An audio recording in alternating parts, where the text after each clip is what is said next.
Damai sejahtera Tuhan kita Yesus Kristus menyertai kita sekalian. Salam jumpa bersama saya dalam Renungan Santapan Jiwaku. Saudara-saudari yang dikasihi Tuhan, kita memasuki minggu kedua dalam masa Prapaskah. Dan dalam minggu ini, kita merayakan hari Minggu Kerahiman Ilahi. Dan hari Minggu Kerahiman Ilahi merupakan hari yang ditentukan sesungguhnya oleh Yesus sendiri kepada Santa Faustina agar perayaan kerahiman ilahi ini dirayakan pada minggu setelah perayaan Minggu Paskah atau yang disebut minggu kedua dalam masa Paskah. Oleh karena itu saudara-saudari, hari ini kita semua bersyukur kepada Allah karena perayaan kerahiman ilahi merupakan puncak dari cinta Allah yang sudah kita mulai novenanya pada Jumat Agung, dan puncak dari perayaan Paskah itu, perayaan cinta Allah itu kita rayakan dalam suatu ungkapan perayaan, yaitu perayaan kerahiman ilahi. Oleh karena itu saudara-saudari, kita semua hari ini diundang untuk bersama-sama mendengarkan firman Tuhan yang akan kita dengar dari Injil Yohanes bab 20 ayat 19 sampai 31. Saya mengundang kita semua untuk mendengarkan firman Tuhan. Inilah Injil Yesus Kristus menurut Yohanes. Setelah Yesus wafat di salib, pada malam pertama sesudah hari Sabat, berkumpullah murid-murid Yesus di suatu tempat dengan pintu-pintu yang terkunci karena mereka takut kepada orang-orang Yahudi. Pada waktu itu, datanglah Yesus berdiri di tengah-tengah mereka dan berkata, "Damai sejahtera bagi kamu." Sesudah berkata demikian, Yesus menunjukkan tangannya dan lambungnya kepada mereka. Murid-murid itu bersukacita ketika mereka melihat Tuhan. Maka kata Yesus sekali lagi, "Damai sejahtera bagi kamu. Sama seperti Bapa mengutus aku, demikian juga sekarang aku mengutus kamu." Dan sesudah berkata demikian, Yesus menghembusi mereka dan berkata, "Terimalah Roh Kudus.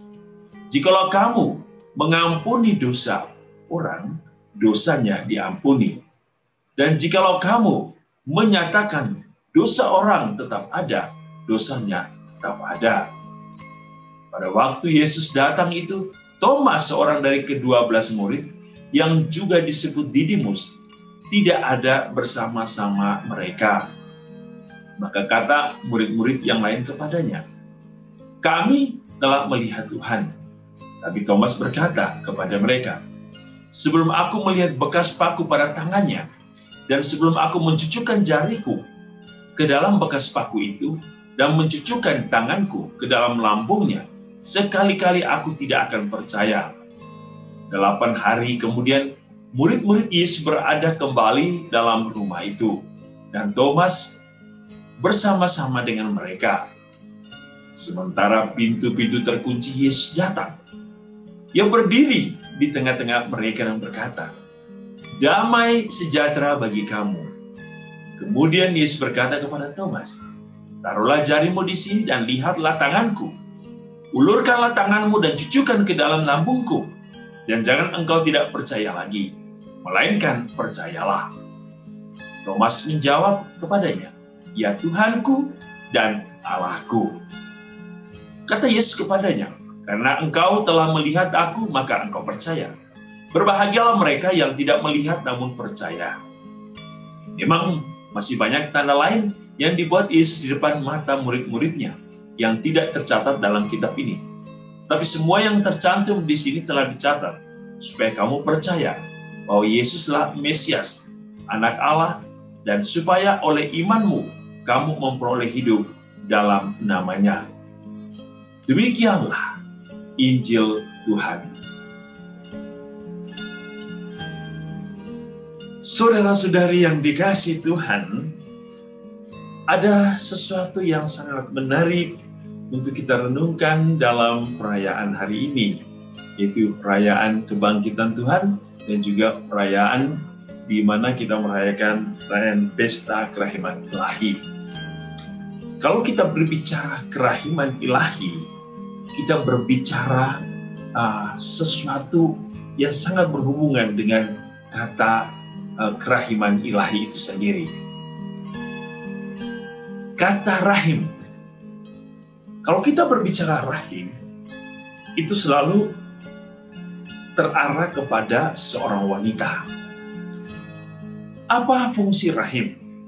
Kalau kita melihat fungsi rahim, kita bisa melihat rahim adalah satu tempat yang akan digunakan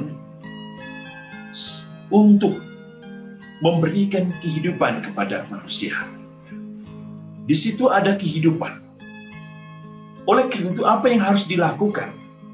Rahim akan memberikan perlindungan kepada bayi, memberikan kehangatan, memberikan pertumbuhan, menjaga bayi itu agar tetap sehat, melindungi bayi itu. Dan rahim itu akan menerima tanpa syarat kepada bayi yang ada di dalam. Dan rahim itu akan selalu bergerak kemana saja untuk membawa bayi itu.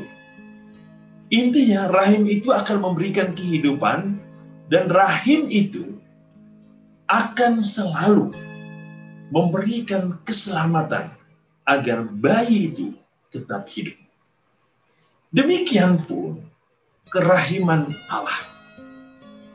Kerahiman Allah sama seperti rahim seorang ibu yang memberikan perlindungan, kedamaian, cinta, kehangatan, yang merawat, yang memberikan pertumbuhan, yang menjaga, yang melakukan tanpa syarat, memberikan yang terbaik. Ia selalu membawa kehidupan itu kemana saja, dan yang paling penting bahwa Allah akan memberikan keselamatan kepada manusia. Kalau kita melihat dasar kata kerahiman ilahi, asal dari kata kerahiman itu misericordia, yang kerahiman belas kasih yang muncul dari hati Allah. Dengan demikian kerahiman belas kasih adalah sifat Allah itu sendiri. Sifat Allah yang berperan untuk memberikan kehidupan bagi manusia. Sifat Allah yang senantiasa memberikan cintanya sehabis-habisnya bagi manusia. Sehingga dalam pesta kerahiman ilahi, Tuhan sesungguhnya mau menyadarkan manusia akan betapa besar belas kasih Allah kepada dunia. Kasih yang tak ada batasnya. Belas kasih Allah yang senantiasa hidup di dalam kehidupan manusia yang sudah mengalami kemerosotan. Kemerosotan iman, kemerosotan rohani, kemerosotan moral, kemerosotan kebajikan. Dan teristimewa di mana manusia mengalami kemerosotan relasi dengan Allah dan sesama.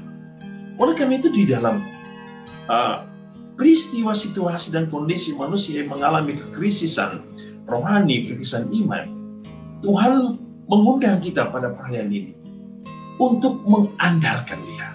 Dalam status manusia, kondisi manusia yang menyakitkan, yang penuh dengan kegelapan, yang penuh dengan dosa, manusia diundang oleh Allah untuk datang kepadanya, untuk mencarinya, untuk berserah diri kepadanya, untuk mengandalkan Dia, untuk memperoleh pengampunan, memperoleh pembaharuan hidup di dalam Allah, dan memperoleh keselamatan yang hanya berasal dari Allah itu sendiri. Dan untuk bisa memahami kerahiman ilahi ini, dalam bacaan kedua dari surat Rasul Yohanes berkata bahwa iman senantiasa mengarahkan manusia untuk mengerti bagaimana kasih Allah kepada manusia. Bagaimana cinta Allah yang berperan membawa manusia kepada keselamatan. Sehingga di sini Allah menginginkan manusia hanya percaya, mengandalkan Allah sebagai satu-satunya jalan kekuatan kepada keselamatan itu. Sebab apa? Allah telah membuka tirani, kegelapan, dosa, dan membawa manusia kepada keselamatan. Kepenjaraan manusia di dalam dosa dibuka oleh Allah dengan kekudusan Allah itu. Dan kekudusan Allah itu adalah kekudusan yang tanpa cacat, tanpa kenal kompromi. Allah memberikan manusia satu pembaharuan atau perubahan hidup dalam satu kualitas hidup yang baru di dalam Allah. Dalam bacaan pertama dari Kisah Para Rasul, kita mendengar bahwa ketika para murid berkumpul bersama, mereka membagi-bagikan harta mereka. Mereka menjual harta mereka dan mereka kumpulkan. Menjadi satu bagi semua. Di sini para murid, mereka membagikan kehidupan bagi orang-orang yang mungkin kekurangan. Tetapi di satu sisi, mereka percaya bahwa dengan berbagi, mereka tidak akan mengalami kekurangan. Karena mereka mengandalkan Tuhan sebagai sumber kekuatan ilahi. Oleh karena itu, saudara-saudari, dalam perayaan Minggu Kerahiman Ilahi, kita harus menyadari bahwa kita hidup di dalam kerapuan. Kadang kita merasa hidup tanpa harapan. Tetapi dalam pesta kerahiman ilahi ini, Tuhan memberikan kita satu makna baru, yaitu bahwa Allah menjadi sumber kerahiman bagi manusia. Dengan kasih-Nya, dengan kerahimannya yang dibutuhkan oleh manusia untuk menerima anugerah keselamatan. Dan belas kasih atau kerahiman Allah ini senantiasa membawa manusia untuk menyadari kekuatan ilahi Allah yang melumpuhkan dosa itu dan menghancurkan dosa itu dan membuat manusia layak dan pantas di hadapan Tuhan. Kalau kita sudah merayakan peristiwa Paskal Misteri, sengsara, wafat, dan kebangkitan Tuhan, kita sesungguhnya telah menerima rahmat Allah. Pesta kerahiman ilahi adalah pesta yang penuh rahmat. Pesta di mana Allah mau menunjukkan kepada kita betapa Ia mencintai manusia, betapa Ia mencintai manusia tanpa syarat, tanpa kompromi, tanpa kong-kali-kong. Allah memberikan secara total kepada manusia. Oleh karena itu, hari ini ketika kita mendengar dalam Injil, ketika Yesus hadir bersama para murid, Ia menyadari situasi dan kondisi manusia. Ketika manusia hidup dalam kerapuan, ketakutan, kegelisahan, kecemasan, kekhawatiran seperti yang dialami oleh para murid, Yesus datang dengan menyapa mereka. Damai sejahtera bagi kalian. Damai sejahtera bagi kalian. Sangat luar biasa. 3 kali Yesus menyatakan damai sejahtera bagi kalian. Di sini kita bisa melihat bahwa sifat kerahiman Allah itu selalu membawa damai, kesejahteraan, ketentraman bagi manusia. Dalam ketakutan para murid, dalam kecemasan, Ia membawa damai itu. Ia mau menunjukkan kepada para murid satu harapan bahwa Allah akan senantiasa memperbarui hidup manusia dengan memberikan satu harapan baru, kekuatan yang mampu mengalahkan ketakutan. Ketika para murid merasa telah kehilangan sosok figur Yesus yang telah disalibkan, di sini mereka merasa cemas. Tapi Yesus kembali memperbaharui panggilan mereka. Panggilan pertama kepada para murid untuk menjadi penjala manusia. Maka Yesus hari ini memperbaharui lagi satu harapan di dalam diri para murid. Ketika Ia menghembuskan roh-Nya, Ia sesungguhnya mau memperbaharui hidup para murid. Agar mereka tidak kembali kepada kehidupan lama mereka sebagai penjala ikan, tapi sebagai penjala manusia. Sehingga Yesus membutuhkan iman.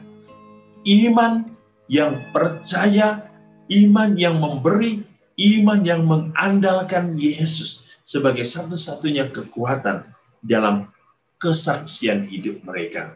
Maka Yesus hari ini pula dalam pesta kerahiman ilahi yang mengutus para murid untuk menyatakan belas kasih Allah, cinta Allah ini. Dan kita semua dipanggil untuk menyatakan kasih Allah ini di dalam kehidupan kita, di dalam kesaksian kita. Sebab Yesus menginginkan bahwa iman itu harus senantiasa nyata dengan mengasihi Allah di dalam perbuatan-perbuatan seperti yang dikatakan oleh Yohanes di dalam bacaan kedua hari ini.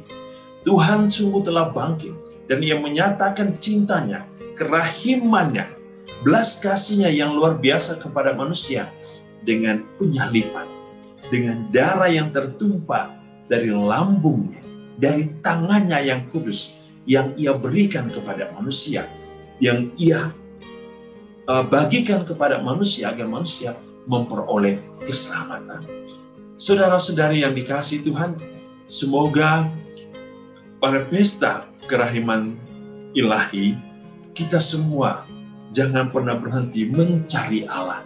Kita jangan pernah berhenti mencari belas kasih Allah, memohon belas kasih Allah, dan secara nyata menyatakan kepercayaan penuh kita kepada Tuhan. Tuhan, Engkaulah andalanku. Tuhan, Engkaulah kekuatanku. Tuhan, Engkaulah harapanku.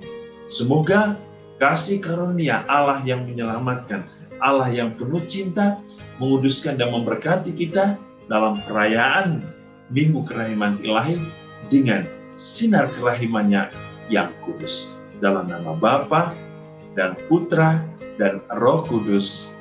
Amin.